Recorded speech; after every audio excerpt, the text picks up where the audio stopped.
এ বোনটি ইফতার গোছাচ্ছে। আরে আজকে ইফতারে তো সেই ফাটাফাটি খাবার। হ্যাঁ, আজকে ফাটাফাটি না, পাশের বাড়ি মেম্বার সাহেব আসবে ইফতার করতে। ওই দেখো এসে গেছে মনে হয়, দরজায় টোকা দিয়েছে, যাও খোলো। আরে বাবা দরজা খোলো, আমি তোমার বাবা। খোকা, হ্যাঁ এই বুড়ে বুড়ি আবার চলে এসে খাইতে। আরে ও তো তোমার বাবা মা আসছে। হ্যাঁ তো খুলো। আরে পাগল নাকি, খুলবো? আমি এইসব মেম্বারের জন্য এনেছি আজকে দামি দামি ইফতার, আর তোমার ওই বাবা মাকে খাওয়াবো? কখনোই না। আরে তাহলে? আরে চুপ থাকো, আমরা কথা না বললে তারা এখান থেকে চলে যাবে, ঠিক আছে?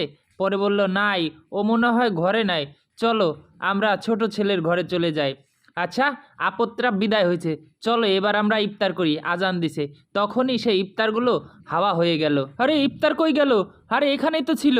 হ্যাঁ, এই দেখো তুমি বাবা মার কেসমত নষ্ট করেছো, তাই উপরওয়ালা আমাদের সামনে থেকেও কেসমতটা নিয়ে গেল। ক্ষুধার্ত বাবা মাকে দরজা না খুলে বাইরে থেকে পাঠিয়ে দিলে, আর সেই ইফতার উপরওয়ালা কবুল করবে, এই জন্য গজব দিয়ে সব ইফতার নিয়ে গেল। আর এই অহংকারী বোনটি তার কৃতকর্মের ফল পেয়ে গেল। সত্যি এই ভিডিওটা শেয়ার করে দিবেন।